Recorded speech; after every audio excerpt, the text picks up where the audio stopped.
Hello, welcome to another video. It's Ulti19 or Ultimate Gamer 19,000. I am here today to make my first ever build video. For this today, I am going to be building the Warlock Rogue multi-class build. Now I think the Rogue and Warlock can actually make a pretty damn good build. So now to begin, we are going to be taking Warlock. So we'll be taking the Investigation, the Intimidation, and Deception proficiencies. Now for our word Patron, we're going to be taking X-Blade. Um, there's just not much. It's Hexblade. Yeah, it's Hexblade just OP. Hexblade's curse allowing us to add our proficiency bonus to our damage rolls. Oh damn, my bad. If we crit on a 19 or 20, if our curse target dies, we can regain HP. It's strong. Granted, once per short rest is making us a whole lot sleepier. Also, Hexmore allowing us to attack with Charisma instead of Dexterity is always will be nice. And also, proficiency in martial weapons and medium armor and shields will always be nice too. Now for race, you may be asking, what are we taking? Well, now for this race, for this build, I first considered making a use crossbow expert because I was like, oh, crossbow expert, good build. But then I started reading and I was like, damn, he's a crossbow expert. Kind of sucks. I mean, it's not the fact that it sucks. It's you don't really get much from crossbow expert because you can't booming blade. Spoiler alert: booming blade will always do more damage than crossbow expert unless we take sharpshooter and crossbow expert. But that's two feats we have to take, and I feel like that's a whole lot of for not a whole lot of additional value. So now I had to kind of relook at this build a little bit. Now you still could take Mirrored Human for some feats you want, which I respect. But I think for this build we'll be taking. I think for this build we'll be taking half elf. Solely because just the amount of ability score improvements they get is amazing. Also, rules is written raw. You can build this build because you get a +2 to charisma, which is what we want. Then we'll be taking a +1 to dexterity and constitution. For alignment, neutral. For skill proficiencies, we will be taking a warlock, so we actually do lose some skill proficiencies. Because honestly, I think taking a warlock will be better. Because you do get like 2 other extra skill proficiencies as a rogue. But the fact is, it's like, those don't really matter because it's you know this feels just better if you take that first level into rogue. The first 3 levels into warlock because it just makes more sense. You also get Fey Antristy, and Fey Antris, and Fey lineage, let's call it that. And you also get Dark Vision. Dark Vision, which will always just be nice. So now for ability score improvements, we'll be using the Dungeons Dudes methods. If your DM doesn't allow it, then try to get a good charisma, dexterity, and constitution. But make sure you have good wisdom too. The other two stats. So 17 into charisma, like we always do. Now for dexterity, we'll be making that a +13, and then for constitution, we'll be taking a 15. Now this can be interchangeable. If you want more HP, then definitely take my amp to charisma, constitution, but you could take an amp for dexterity. But I'm here looking at the armors, looking at the armor. Hmm. Oh, that's weapons. Looking at the armor. So for this build, we're definitely gonna want breastplate, and the maximum dexterity modifier is 2. So I think having anything above a 14 dexterity is kind of wasteful for this build. Yeah, a sleight of hand, man, whole lot of Japanese. But in reality, I just think it's better to just have a higher constitution. Being tankier never did anybody wrong. But for your other stats, 8 in strength, 10 in intelligence, 12 in wisdom. Because, good. Now for this build, backgrounds, these. When was the last time my background's back? Um, for these skills, honestly, I think this character likes to entertain when he fights. At least, he likes to do fast, quick movements. He likes to swing around his sword, kind of little flamboyantly. He likes to be a little annoying with it. Now, first things first is, if you are taking starting equipment, if you can roll enough starting gold that allows you to get some decent armor, well, actually, no, okay, I think, yeah, I think if you use starting gold, you'll be fine. if you get yourself a nice little rapier, or you can get yourself like a long sword, but in reality, for first, it depends. Because if you're starting this at like level 1, then I think it might be a weapon to, get yourself a nice little, rapier, or maybe a long sword. And honestly, I think if you're doing this for a longer skill time, then get yourself a nice little rapier. It's only 25 gold pieces. Maybe get yourself a little shield, for some nice needed protection. Um, shield's 10 gold pieces, not that expensive. And try to get the best armor you can get that doesn't give you a disadvantage on stealth. So if you can't afford it, try getting a little chain shirt, or okay, if you roll really good, which I don't even think this is possible, but if somehow you roll good enough to get enough money for a rapier and breastplate, then get a breastplate. But I definitely think try to at least get a rapier and a chain shirt. If you can't hide, in a rapier is fine too. But I think rapier and chain shirt, and if you have extra money, to buy a shield. It's not like mandatory, like, oh, if you're not taking a shield, you're playing this build wrong. But it's like, it doesn't really matter. Now for cantrips, we're going to be taking the good old green flame blade. Just green flame blade, booming blade. They both do the same amount of damage. At the end of the day, you know, they both do the same amount of damage. They both do pretty good damage. At the end, it doesn't really matter. And now for Sync Cantrip, awesome. I'm gonna take Eldritch Blast simply because we're playing a Warlock. But for this build, we're not gonna be abusing Eldritch Blast. So if you want to, I'm not forcing you to take Eldritch Blast, but if you want to, you can take it. But for this build, we're not really gonna be using it. There is some form we can use it, but we'll see. We'll see later, because you may have a use for Eldritch Blast, but I think Hex. Yeah, I think Hex and Hellish Root. I think Hex and Shield are good spells. I'm taking Hex just in case you ever do have to Eldritch Blast on your turn. Just cast your Hex first, and then just start throwing off. Either way, it's an extra 1d6 per hit. It's still nice. Like, yeah, it's only an extra d6, but you don't have much of a use for your bonus action, and also it's concentration. You're not really concentrating on anything else. We don't get any feats at first level, which is a womp womp, but that doesn't matter. Now, for now, we've reached past level 1. So now, we're going to be taking 3 levels of Warlock to start off. Now, for the first 3 levels, we can pick some Eldritch Invocations. Now, at level 2, we were picking 2 Eldritch Invocations, and I also would recommend picking, you could get Armor of Shadows, which is what, a plus 13? Well, if you're not able to get like Chain Shirt, take Armor Shadows, but I don't really think that's much needed. But honestly, for level 2, we don't have much other invocations. I guess you could take Agonizing Blast, but in reality, there is one other invocation we do want. You know what? You could take Agonizing Blast. Armor Shadows honestly gets pretty useless, but there is one Eldritch Invocation we must get with this build, and I think it's Investment of the Chainmaster. Yes, it is. This one. Granted, you do have to have Pact of the Chain first to get it, which doesn't matter if you're playing through, like, you're leveling up through 1 and 2. Some DMs may not allow you to pick it early, even though it would be dead on arrival, so it doesn't really matter. But some DMs are annoying about it. If your DM's annoying about it, whatever. Just take some. I don't know. Take something else. Take some other garbage. But yeah, I would recommend Investment in the Chainmaster as soon as you can. Basically, this gives your familiar a flying speed, a bonus action attack. So you are going to be using your bonus action now to go with your familiar to go scratch someone up. And also your familiar has magical weapons. And also any saving throws your familiar forces someone to do uses your spell to save, which is going to be pretty high.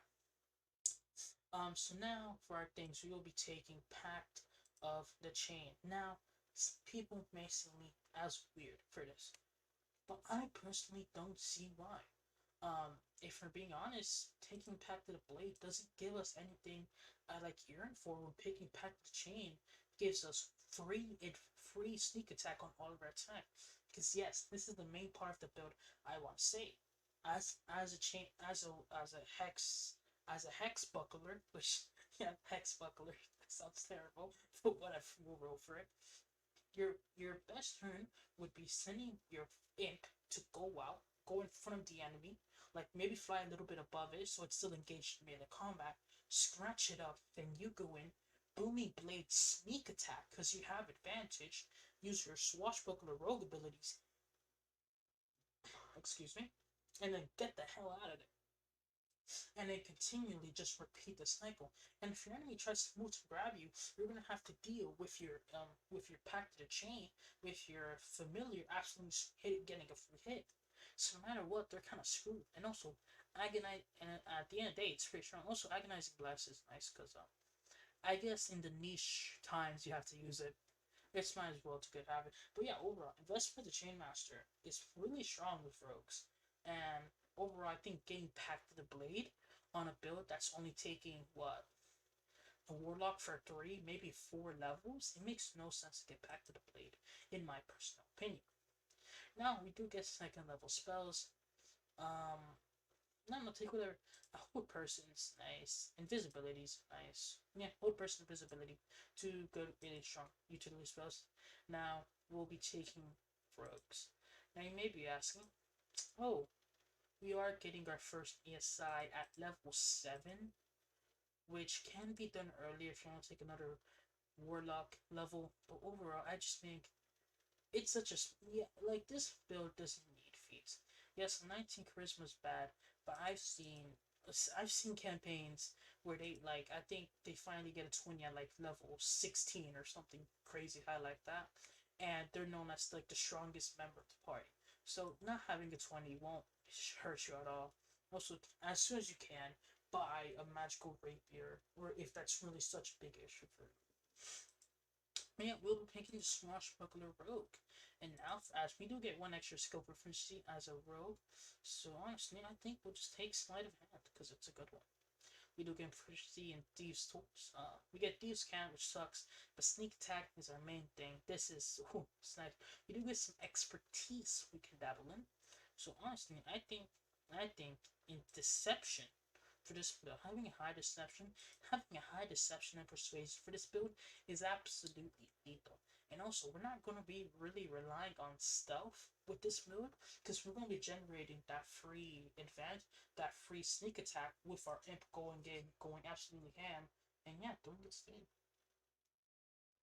So now for AS9, we could take something like what could we take? We could take a +1 today on charisma, but for here, I actually have two different suggestions. Now you could take what is it? Fey Touch. Fey Touch allows us to increase our charisma by 1, which is nice. Also, we get Misty Step and one other free first level spell we can cast, which I mean, getting Dissonant Whispers is pretty nice. It will provoke an opportunity attack when they're fleeing from you, I'm pretty sure. Or you could take Elven Accuracy. Now, this build isn't generating advantage like crazy, so I think honestly taking Fey Touch, Dissonant Whispers is probably better, in my opinion. Yeah, so let's do a little damage report like Kobe from D4 Deep Dive does. So now our best turn would be as our familiar goes up, does its little attacks, which actually I think the imp is the strongest, but I actually don't have the imp stat block with me. You know, I'll just look it up. For the sake of being good, I think the imp's the strongest. I am not sure. Don't quote me on that. I'm not. Oh, cancel. I do not want to turn this character into an imp. No, please no. Okay. If you guys see it, this is the thing where I run most another campaign of mine. So now I think the imp. Now I do think the imp's the strongest. I'm not sure why, but I'm pretty sure I heard somewhere the imp's the strongest. So if someone your main attack would be your imp goes in, stings, dealing 4 + 8. It is a con save, but no, it actually uses your con save. It actually uses yours, so it's a DC 16 con save, or they take what is it? I think it's a D4 plus 36 average damage, which that's pretty strong. And also, they would be taking a rapier. They would be taking a rapier hit, which is D8 plus Green Flame Blade, which is at 2D8. So in total, on your peak turn, you'll be dealing 3D8 plus 5d6 if they fail a DC 16 con save, plus a d4. That's a lot of damage. You can get a lot of damage out very quickly. And with an imp, all you really have to, and also with your imp, you're like, oh, it has a low amount of HP. Your imp can fly now. So if you make your imp fly like, I don't know, like 20 feet above your guy, he flies down 20, slashes, flies up another 20, boom, he can't get hit unless there's a range caster. But granted, if someone's ranged, then I don't know, let your wizard freaking fireball the hell out. You stay with the melee combatants. And see, as you can see here, you can get a crap ton of damage on one turn. And also, that's not saying if you're casting Hex. If you cast Hex up front, then your damage will be significantly higher. And this is a level 7 build. This is pretty damn strong. And the amount of dice you can do is pretty damn ridiculous. So now, for this build, I think, now we've reached level 7 for this build. Now here I think is where the crossing leads. Where honestly, I think get to 7th level rogue is a must-have because of some just really good features. Uncanny dodge and getting evasion. Those two features are brain dead busted. Um, we do get two extra expertises, so I guess we'll just be taking stealth and intimidation. Really be just that who everyone's scared of us. But getting evasion, being able to take half on any deck save, whoo, juicy amounts of damage. So now, personally, in my opinion, I think the best, I think must have 7 levels of rogue, 3 levels of warlock. This is a level 10 build right here. This level 10 build strong. I know this is the wrong armor class. We would have hide armor by now. I hope you would have hide armor by now. Come on. But let's just give ourselves some hide armor. Oh my, okay. Can I get normal hide armor, please? Yeah, hide armor. I'm pretty sure we would have hide armor. Yeah, that should be not. How much is hide armor? Okay. Well, we would have armor that gives us a 15 armor class. Breastplate. We would have breastplate by now. Because it is 400 gold, but you're a level 10 character. Yeah, come on, you're able to afford it. It's not, you're able to afford it. Come on, don't be stingy. So at level 10, you would have a 16 armor class. With the possibility of it being 21 if you cast shield. Granted, that is using the spell slot. Yeah, I can see it. But yeah, our max damage again. Little other damage report here.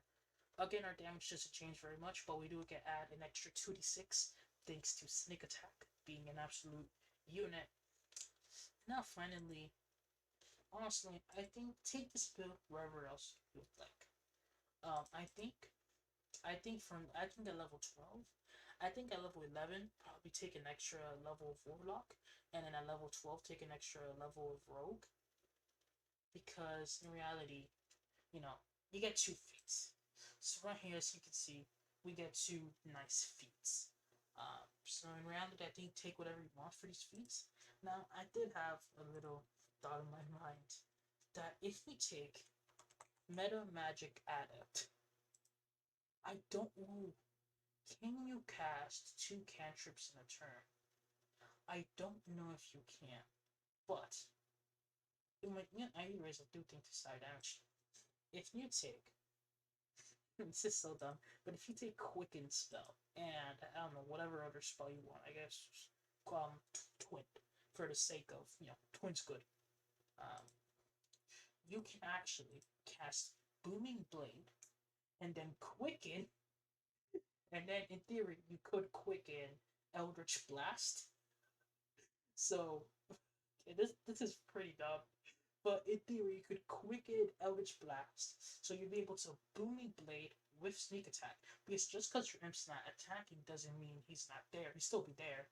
then you could quicken Eldritch Blast, start chucking Eldritch Blast, and by level 11 we get 3 uses of Eldritch Blast, and since we took the stronger Eldritch Blast, whatever it's called, it gets an extra charisma damage from 5. So in theory, we could actually do a butt ton of damage here. So now for an extra ASI, I don't know, take whatever you like. I guess lucky would be nice because of the sheer amount of stupidity and the amount of attacks we're using here. You could take inspiring leader. I mean, yeah, you could take inspiring leader to give out some nice freaking what's it called? So give us some nice super hit points. As a warlock, you actually do get a second level spell. At this, I don't know, I guess shatter. I guess. We'll get both person. I'm pretty sure. I don't know where we can have both person. Sure. Yeah, overall, this build can get pretty whack. It can get pretty strong. I don't know if you can cast to I don't know the rules of casting 2 cantrips a turn. But if you can cast 2 cantrips, I'm not sure. Then quickening Eldritch Blast while green flame blading with your rapier is still very strong. And even if you can't do that, I probably would still recommend quickening Eldritch Blast and then just forgoing the green flame blade because you can only quicken it twice. So I think for a more burst round, I think it probably will be better to just quicken Eldritch Blast, get like 25 different hits off, do tons of damage. But then for like the standard rounds, just Green Flame Blade, boom.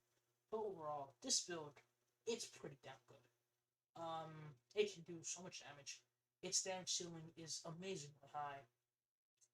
And honestly, once you get to 12th level, I feel like this is when the build, in my opinion, is complete. This is the peak build.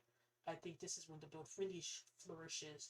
And by now, and also, most campaigns you should do end up at level 12 or like level 11-ish. So by level 11, you will be able to quicken Eldritch Blast while doing some really nice Hexblade. Overall, this build has a lot of uses for its bonus action. So most of that. But overall, this build is pretty good. It doesn't have many weaknesses. The weaknesses it does have is, again, bonus action economy is crazy. But usually, I think for its bonus action, you just probably do your Hexblade's Curse, get that up round 1, then just Green Flame Blade, book it. And then just from there, Green Flame Blade, Imp Attack. And then from there, you would probably Green Flame Blade and Eldritch Blast if that's allowed. I'm not sure. But if it's not, Rapier, Eldritch Blast, Quickened, and then keep on doing that. So at the end of the day, this build is very strong and just proves how versatile the Hexblade Warlock is.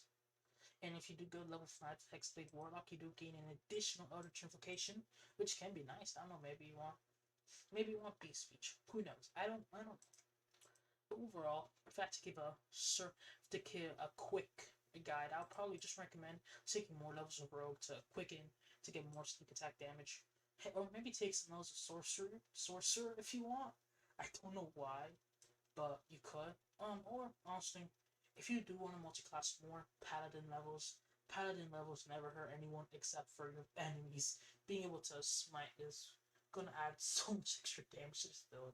But honestly, I think just probably stick with Rogue if you want to streamline it, or you can just dip into Paladin if you want to. But yeah, I think that'll be all for today's video. To cover its weaknesses and strengths, butt ton of damage. One of its smallest weaknesses is it is pretty bonus action heavy, but it's like, it still does damage, because I would recommend first turn Hexblade's Curse. The Hexblade's Curse, that's at level 12.